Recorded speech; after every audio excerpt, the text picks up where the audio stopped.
네, 오늘 이 시간 함께 나눌 하나님의 말씀은 베드로전서 5장 12절에서부터 14절까지에 기록되어 있는 말씀의 내용입니다. 오늘 말씀은 이제 총 31번에 31번에 걸쳐서 함께 나누었던 베드로전서의 가장 마지막 이제 끝 인사에 해당되는 말씀의 내용입니다. 우리는 오늘 말씀에서 이 서신과 관련된 몇 가지 사실들을 확인할 수가 있는데, 첫째는 이 편지가 우리에게 신라라고 알려져 있는 실루아노에 의해서 대신 쓰여졌다라는 것입니다. 물론 일부 학자들은 여기서의 말미암아라고 번역되어 있는 이 표현이 실루아노가 대신 써줬다라고 하는 것을 의미하는 표현이 아니라 이 편지를 실루아노가 그들에게 전달하는 역할을 했다라는 의미라고 해석을 하기도 합니다. 왜냐하면 그와 같은 용례로 이 말미암아라는 표현이 사용된 경우들이 또 있기 때문에 그렇습니다. 하지만 저는 실루아노가 이제 베드로 사도가 하는 말, 그러니까 노사도였던 베드로 사도가 이야기하는 이 내용들을 대신 작성했다라고 보는 것도 큰 무리가 되는 해석이라고 생각하지는 않습니다. 그리고 그것이 보다 보편적이고 전통적인 해석이라고 할 수가 있는 것입니다. 그보다 저는 오늘 말씀 가운데서 좀 다른 표현 가운데 더 주목이 되어졌는데, 그것은 바로 베드로 사도가 실루아노에 대해서 이야기를 하면서 신실한 형제로 아는 이라고 하는 표현을 사용하고 있다는 것입니다. 이는 정확하게 말하자면 내가 신실한 형제로 간주하는, 내가 신실한 형제로 여기는 이라는 표현으로, 우리는 이와 같은 표현을 통해 실루아노에 대한 베드로 사도의 평가가 주관적이다 라고 하는 것을 지금 나타내 보여주고 있는 것이고, 그 또한도 매우 조심스럽게 표현하고 있다는 사실을 알 수가 있습니다. 그러니까 베드로 사도는 단정적으로 실루아노는 신실한 형제야 라고 이렇게 이야기하지 않고, 내가 보기에, 내가 믿기로는 실루아노는 신실한 형제라고 나는 생각한다 라고 이렇게 표현을 하고 있는 것입니다. 그렇다면 베드로 사도는 실루아노에 대해서 이야기를 하면서 왜 이와 같은 조심스러운 표현을 사용을 하고 있는 것이겠습니까? 베드로 사도는 이 실루아노에 대해서 이야기를 하면서 오늘 이 한글 번역 성경에는 번역이 되어 있지 않은데 앞에 정관사를 붙이고 있습니다. 그 신실한 형제라고 이렇게 표현을 하고 있는 것입니다. 그리고 이와 같이 이 정관사를 여기 사용하고 있는 것은 이 실루아노에 대해서 당시에 이 편지를 읽는 사람들도 다 알고 있었다라는 전제가 이 표현 가운데 깔려 있다라고 할 수가 있습니다. 그래서 이 실루아노라고 하는 사람의 신실함이라고 하는 것은 베드로 사도에게 뿐만 아니라 이 편지를 수신하는 성도들에게도 익히 잘 알려져 있는 사실이라고 하는 것을 우리는 이러한 정관사의 표현을 통해서도 확인할 수가 있는 것입니다. 그러니 실루아노는 사도들에게 뿐만 아니라 성도들에게 있어서도 그 신실함을 인정받았던, 그러니까 실루아노에 대해서 신실한 형제다라고 이야기했을 때 그것이 모두에게 공감되어질 만큼 외적으로 보여지는 신앙의 모습이 참 신실한 그런 형제였던 것은 분명하다라고 할 수가 있는 것입니다. 하지만 그럼에도 불구하고 베드로 사도가 이와 같이 조심스러운 표현을 사용을 하고 있는 것은 첫째로 그렇게 확신했던 이들 가운데, 그렇게 신실한 형제로 보여졌던 사람들 가운데 데마와 같이 훗날 그 신앙이 변화되는 모습을 보게 된 경우가 있었기 때문일 것이다라고 생각을 합니다. 그리고 둘째로는 보다 근본적인 의미에서 누군가의 신실함을 판단한다라고 하는 것은 궁극적으로는 그것이 인간에게 속한 영역의 문제가 아니라 하나님께 속한 문제였기 때문일 것이다라고 생각을 합니다. 물론 대부분의 주석의 설명은 이러한 주관적인 언급은 오히려 실루아노에 대한 그의 신실함에 대한 자기의 확신을 강조하는 의미가 담겨 있다라고 설명을 하고 있지만, 이미 자신도 예수님을 배신했던 경험이 있었던 베드로 사도는 혹 실루아노의 신앙을 단정적으로 표현했다가 훗날 자신과 같이 넘어지는 모습을 성도들이 보게 되었을 때 그로 말미암는 성도들의 신앙에 있어 끼치게 될 부정적인 영향들을 고려해서 이렇게 조심스러운 표현을 사용했다라고 보는 것도 저는 잘못된 해석이라고 생각하지는 않습니다.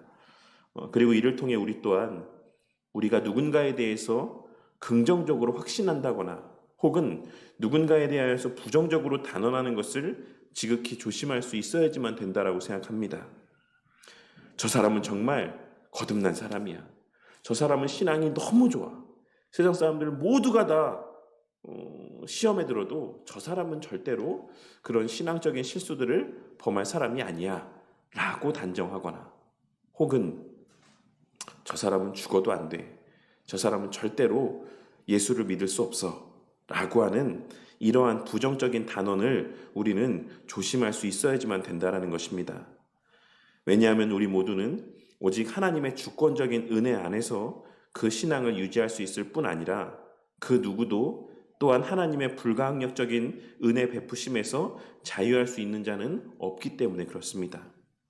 하나님께서 누군가를 택하시고 그를 변화시키시고자 한다라고 한다면 아무리 우리의 눈에 보여지기에 아무 소망이 없는 것처럼 보여지는 자라고 할지라도 아무리 그 사람이 절대로 교회를 다니는 일이 있지 않을 것만 같이 여겨지는 사람이라고 할지라도 하나님께서는 그 사람의 심적인 변화를 이끌어내실 수 있는 분이심을 기억하고 우리는 어떤 대상에 대하여 확언하는 것을 지극히 조심할 수 있어야지만 되는 것입니다.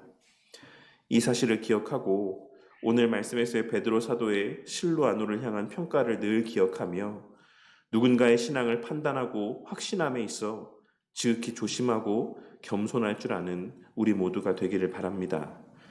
그리고 무엇보다 그러한 우리의 불확실성을 명심하고 또한 목사인 저를 위해서 기도해 주실 뿐만 아니라 서로가 서로의 신앙을 위해 늘 기도하며 서로의 신앙에 든든한 영적인 버팀목의 역할을 감당하는 우리 바른교회 공동체가 되기를 바랍니다. 그리고 베드로 사도는 이어서 이것이 하나님의 참된 은혜다라고 확증하며 그 은혜 가운데 굳게 서라고 말씀하고 있습니다. 여기서 베드로 사도가 이것이라고 표현하고 있는 것은 이 베드로 전서에 기록되어 있는 전체의 내용, 그 모든 권면과 가르침을 의미하는 것이다라고 보는 것이 또한 보편적 해석입니다. 그리고 그 핵심을 요약하자면 이미 계속해서 이 베드로전 설교를 들으셨기 때문에 아시겠지만 고난과 핍박 속에서도 그리스도인으로서 교회 공동체 안에서의 서로를 향한 사랑을 잊지 말라는 것이고 또한 세상 속에서도 각자의 결합된 그 자리에서 그 자리가 심지어 비참하고 비천하고 고통스러운 자리라고 할지라도 그 자리를 허락하신 분이 하나님이심을 믿고 신뢰함 가운데 최선을 다해 그 자리에서의 본분을 다하라는 것이다라고 할 수 있습니다.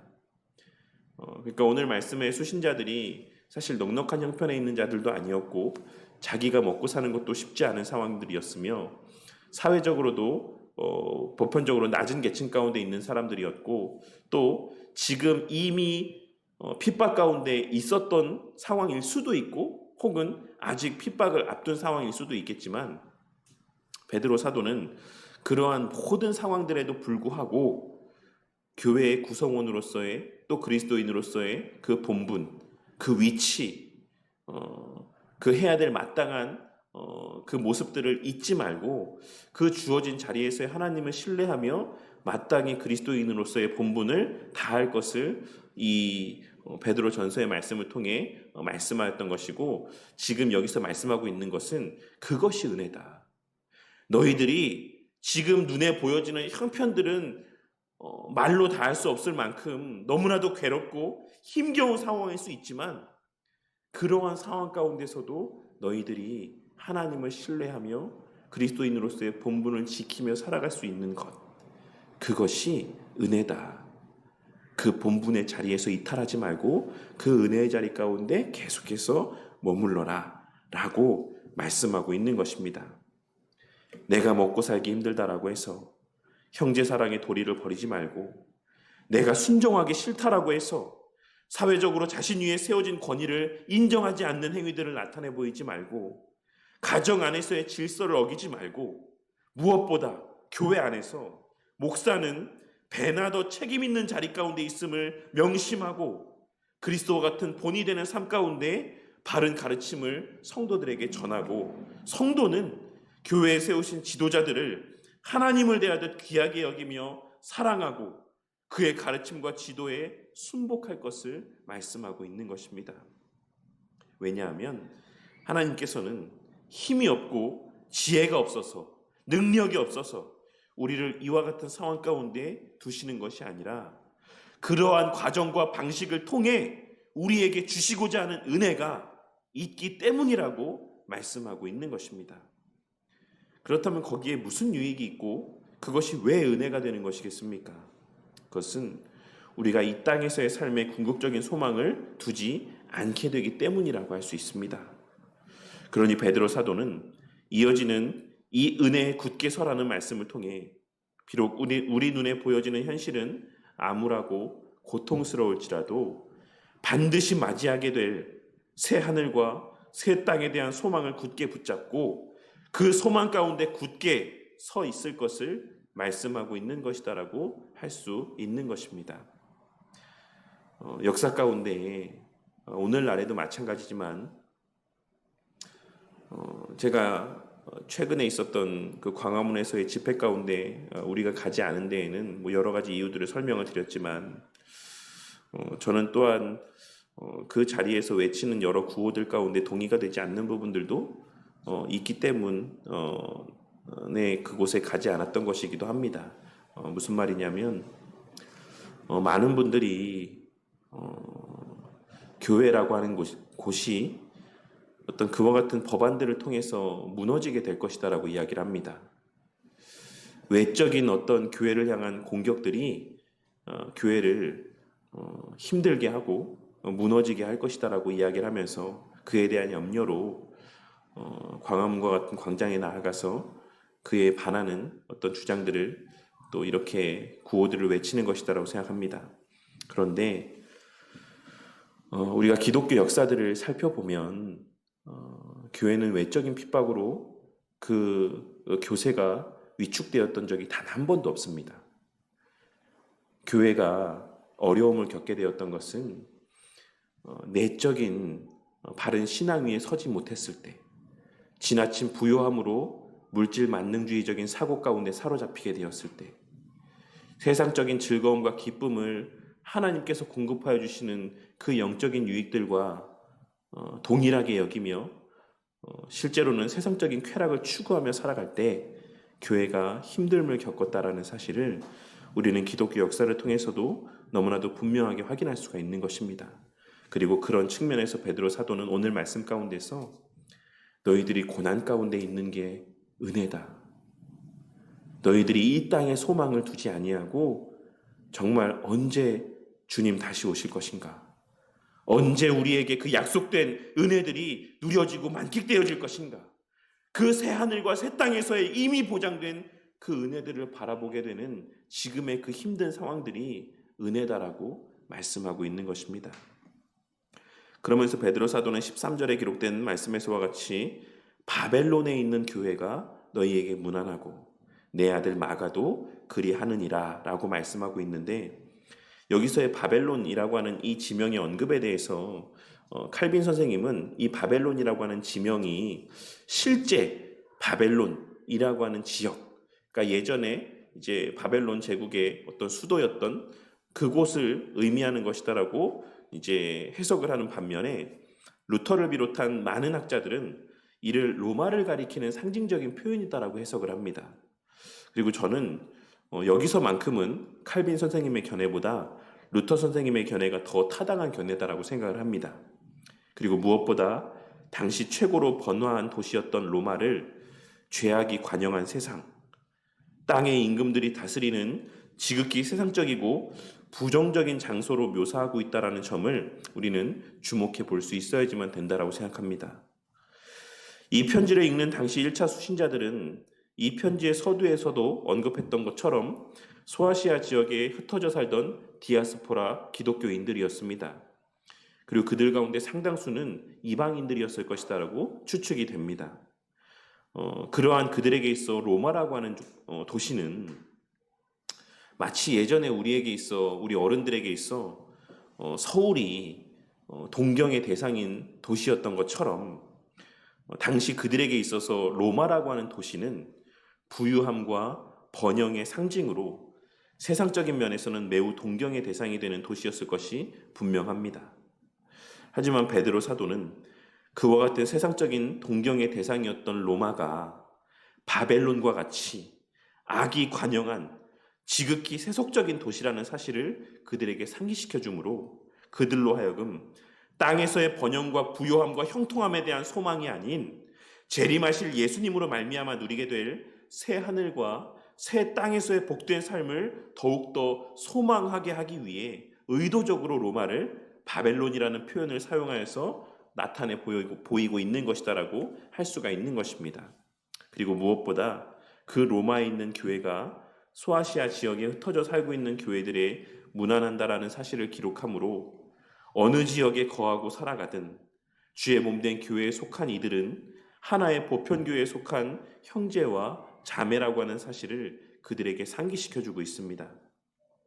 그러면서 마지막으로 너희 또한 어려움 가운데 있는 서로를 돌아보고 서로 챙기며 사랑으로 서로를 섬기며 지금의 힘든 상황들을 함께 이겨낼 것을 권면함 가운데 이 베드로 전서의 내용을 끝맺음하고 있는 것입니다.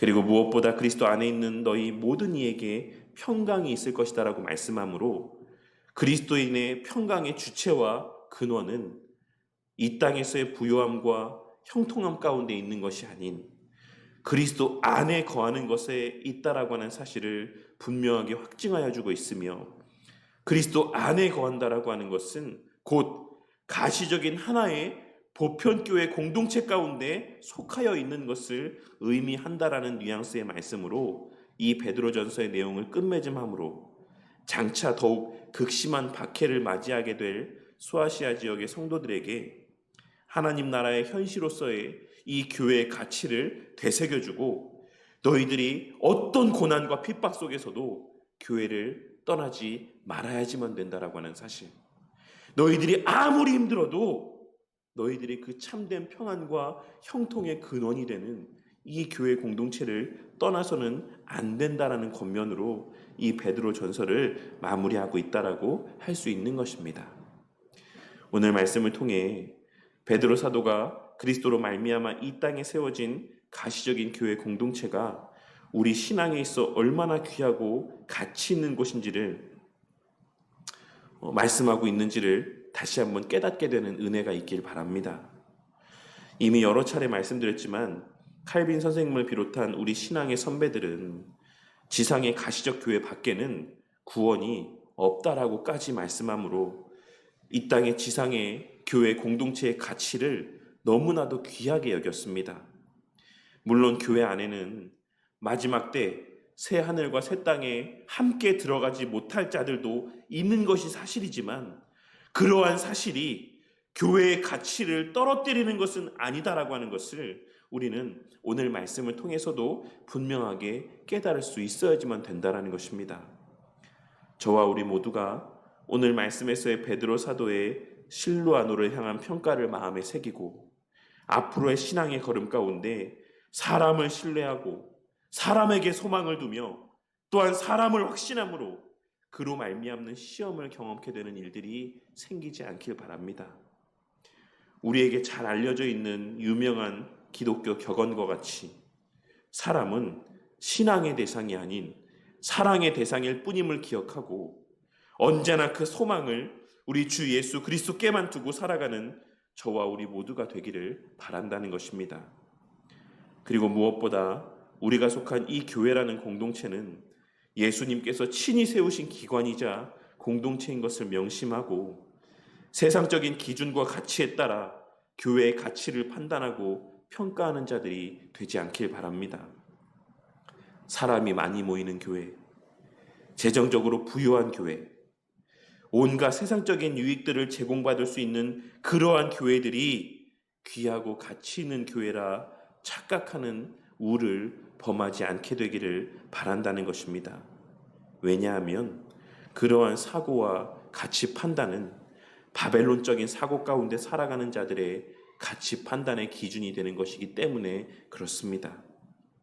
교회의 가치는 교인 수의 많고 적음에 있지 않고 그 교회의 순결함의 정도에 있다라고 하셨던 칼빈 선생님의 말씀을 늘 마음 가운데 되새기며 우리를 통해 순결한 주의 몸된 교회가 세워져 가게 되기를 늘 기도하며 애쓰는 우리 모두가 되기를 바라는 것입니다.